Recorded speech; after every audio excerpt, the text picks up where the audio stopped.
ओम साईं राम। साईं भक्तों, आज मैं शिरडी में बाबा के परम भक्त श्री खापरडे जी, जिनका पूरा नाम माननीय श्री गणेश श्री कृष्ण खापरडे जी के द्वारा रचित शिरडी डायरी से कुछ बातें आपके सामने रखना चाहूँगी, जिससे आपको पता चलेगा कि बाबा कैसे थे, क्या करते थे, उनकी दिनचर्या क्या थी।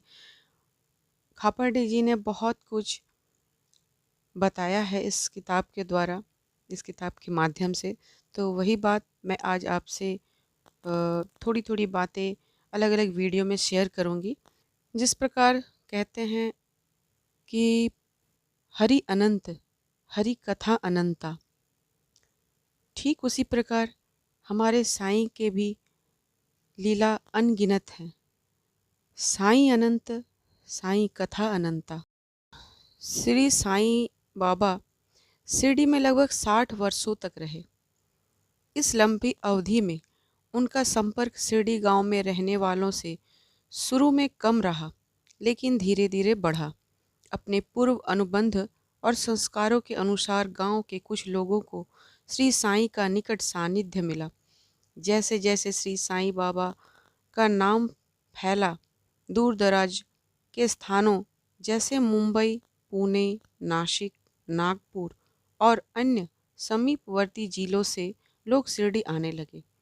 शिरडी गांव मनमाड़ अहमदनगर मुख्य मार्ग पर स्थित था और इस मुख्य मार्ग का सीधा संबंध महाराष्ट्र के अनेकों श्री क्षेत्रों, तीर्थ स्थानों और तपोभूमि से होने के कारण यदा कदा कितने ही साधु संत इस मार्ग से निकलते थे।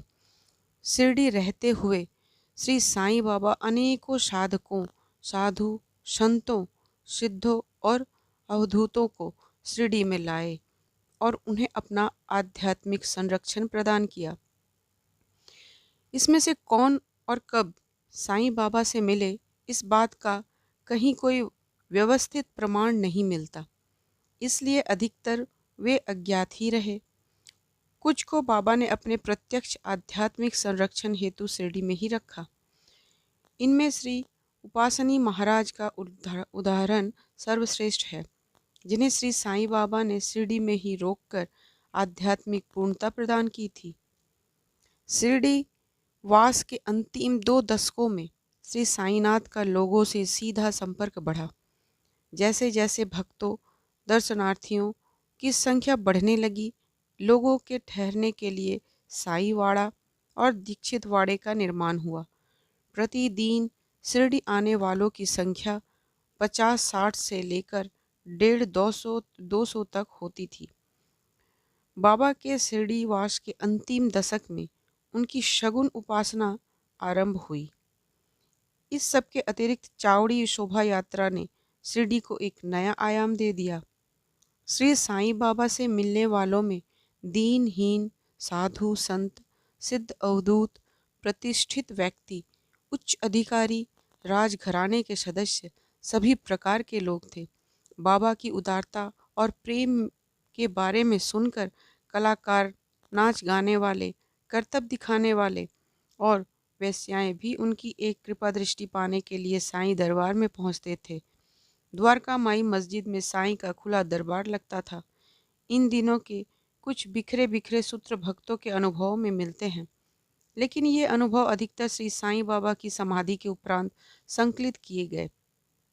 जाहिर है कि कुछ वर्षों के अंतराल के बाद अपने अनुभवों को स्मृति पटल में रखते हुए घटनाओं का क्रम और बोले हुए शब्दों में कुछ बदलाव अवश्य हुआ होगा।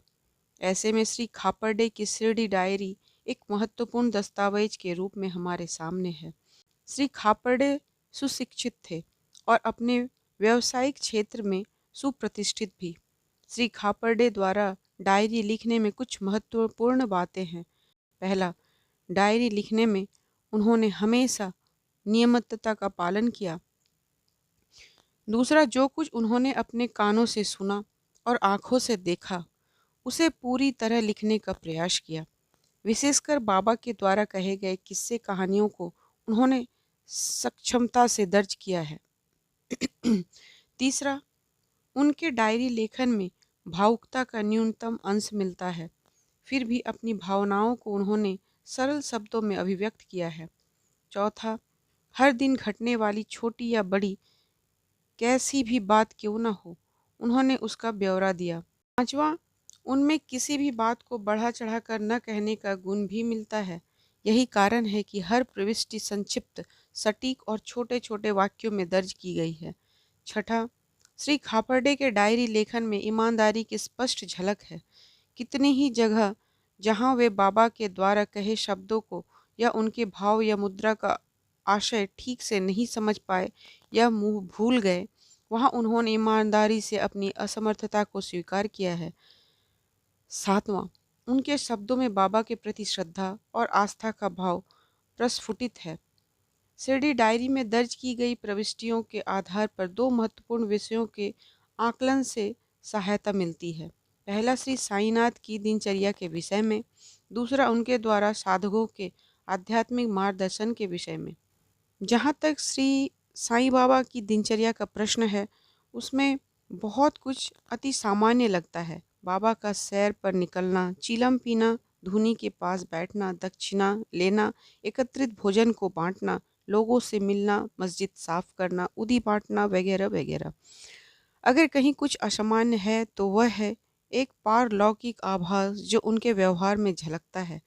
कभी वे अति प्रसन्न और विनोदी भाव में दिखलाई देते हैं, तो कभी अत्यंत गंभीरता से कुछ सोचते हुए मस्जिद के आंगन में चहलकदमी करते हैं।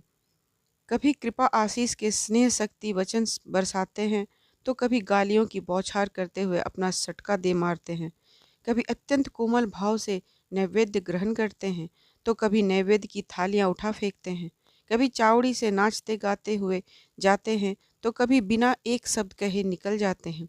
किसी को अत्यंत प्रेम व उमंग से स्वीकार करते हैं, तो किसी को मस्जिद में पैर भी रखने नहीं देते। किसी को शिरडी से लौटने का सहज अनुमति देते हैं, तो किसी को स्पष्ट शब्दों में आदेश देकर रोक लेते हैं। इन सब के पीछे छिपे अवतारिक रूप परम पुरुष जगन्नारायण श्री साईं, जिनकी चेतना में 7 लोक, 14 भुवन, समस्त ब्रह्मांड समाहित थे, लेकिन उनमें चमत्कारिता का कोई प्रदर्शन नहीं था। उनकी दिनचर्या, गतिविधियां, भाव और मुद्राएं अनोखी सादगी लगी लिए हुए थी।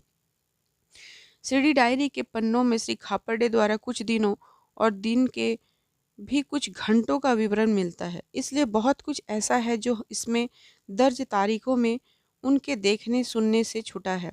इस बात का सबसे बड़ा उदाहरण है, शिरडी डायरी में एक भी प्रविष्टि में श्री साईं बाबा की भिक्षावृत्ति के बारे में उल्लेख नहीं है, जो श्री साईनाथ का समाधि पर्यंत अविच्छिन्न नियम रहा। हालांकि कई प्रविष्टियों में श्री खापर्डे कहते हैं कि उन्होंने बाबा के बाहर जाते हुए दर्शन किए, लेकिन कभी भी भिक्षा का जिक्र नहीं है। श्री खापर्डे या तो आरती में उपस्थित होते या मस्जिद की बैठक में बाबा का सानिध्य प्राप्त करते, और या सुबह शाम लेंडी की ओर जाते हुए उनके दर्शन करते थे।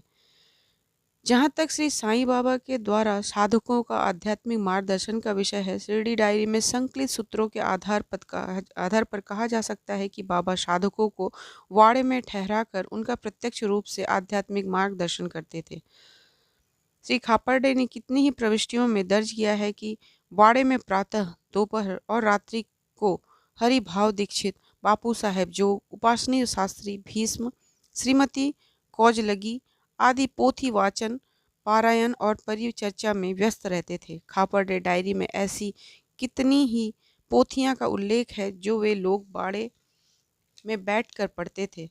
इसमें पंचदशी, भावार्थ रामायण, पुराण, योग वशिष्ठ, परमामृत, नाथ महाराज की पोथी, भागवत, सखाराम की प्राकृत भागवत, साखरे बुआ द्वारा संपादित ज्ञानेश्वरी, दासबोध, अमृतानुभव, स्वानुभव, दिनकर आदि सम्मिलित हैं।